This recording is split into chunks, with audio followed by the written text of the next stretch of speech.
au lendemain de conflits tels que ceux qui ont ravagé les Balkans, ou tels que ceux qui ravagent aujourd'hui encore l'Afrique des Grands Lacs ou le Proche-Orient, il ne suffit pas de se demander mais que s'est-il passé?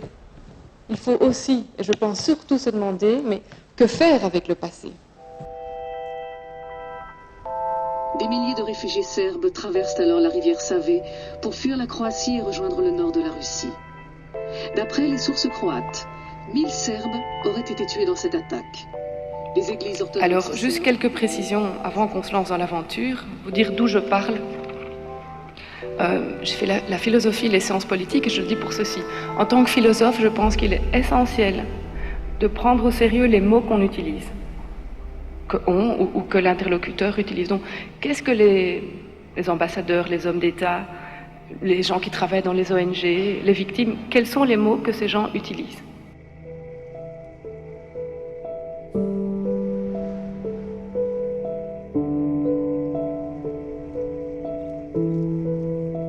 J'ai vécu pendant 1 an aux États-Unis, donc je suis partie là-bas avec mon mari et les 2 enfants.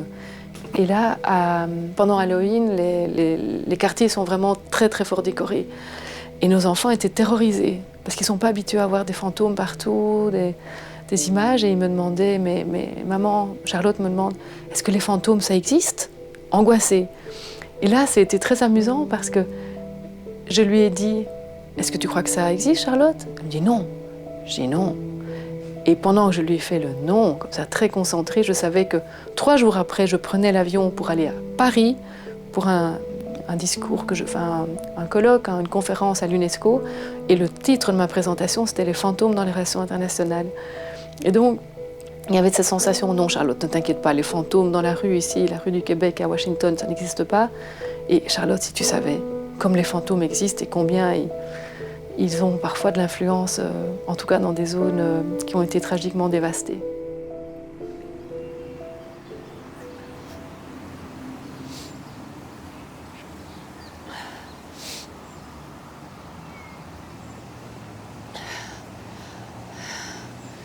Est-ce que vous avez tous la même compréhension de ce concept-là? Si jamais maintenant je vais vous demander qu'est-ce que c'est la réconciliation pour vous, si vous deviez me dire en une phrase, se réconcilier, c'est ça. Oui, monsieur. Quelque chose en plus, ce serait d'établir un chemin commun pour le futur. Futur. Projet commun. L'importance du passé, c'est ça. Dans le chef des gens que vous allez rencontrer, c'est omniprésent. On dit même parfois qu'ils sont hantés par des fantômes du conflit. Les femmes ont été violées, certains hommes ont été humiliés. Bon, l'importance du passé, c'est ça. Le présent, c'est ça, plus ou moins. Et la projection dans l'avenir, justement. L'avenir du bébé, ici, sur la caricature, c'est très, très minime. On ne va pas faire que les morts revivent ou que les trahisons n'aient pas eu lieu, évidemment. La guerre a eu lieu et l'irréparable ne peut pas être réparé. Mais ça n'empêche qu'il y a de l'énergie pour les préoccupations présentes.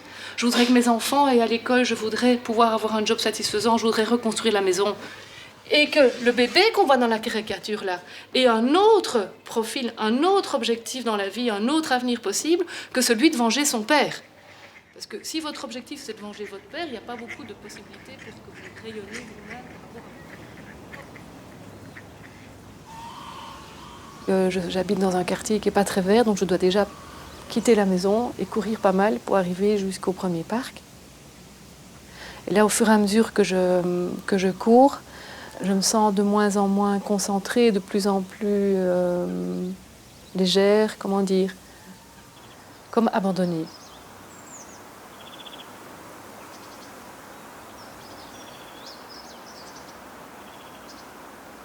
Je parle souvent de mon travail comme un travail où il s'agit de faire des spectacles. C'est ça que je disais aux enfants quand ils étaient tout petits et que je partais. Et Charlotte, je me souviens, vers 2 ans et demi, parlait à peine et me dit « Mais pourquoi tu pars tout le temps à Paris ?» Je dis « Mais je vais à Paris parce que je fais souvent des spectacles à Paris. Tu viendras voir une fois. » « Ah, mais tu fais des spectacles, là, ça c'est important. » Et là, elle me pardonnait de partir parce que j'avais un spectacle à faire. Tu débarrasses ton assiette, c'est ça que tu fais? Waouh, j'adore. Et puis je me suis rendu compte que je pouvais vraiment aller plus loin dans cette idée-là. Et petit à petit, quand j'avais des conférences à faire qui étaient parfois impressionnante parce que c'était un grand public ou un public d'experts que je n'avais pas envie de décevoir, pour démarrer avec un décalage par rapport à ma présence, sur scène entre guillemets, je marquais à côté de mon titre au fluo en grand « Taratata ». C'est un mime. Et en voyant ce titre, je démarrais en souriant, personne ne comprenait dans la salle, mais j'étais sortie de la peur en fait. Ce taratata, ces quelques lettres me faisaient sortir de la peur et faisait que je passais un très bon moment. Et en général, la discussion qui suivait était beaucoup plus détendue et plus féconde.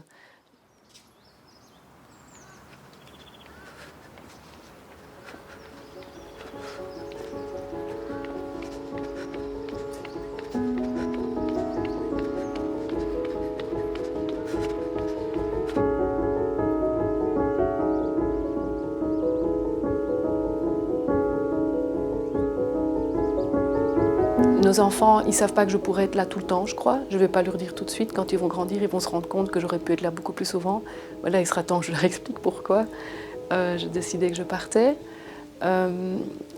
Et certainement dans mon enseignement et dans ma recherche, c'est indispensable. Je ne saurais rien dire sur l'Afrique du Sud sans y être aussi souvent que possible.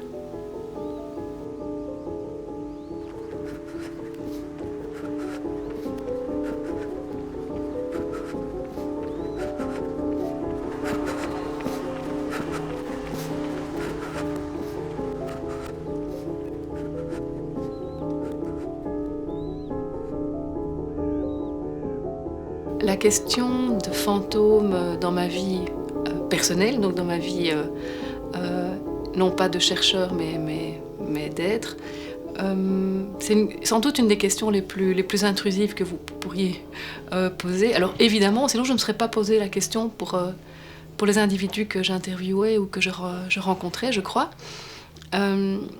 Et ça serait beaucoup trop long de commencer à faire une psychanalyse ici et m'allonger sur un divan, mais il me semble évident que parvenir au stade adulte, ça a été en partie pour moi parvenir à calmer certaines voix,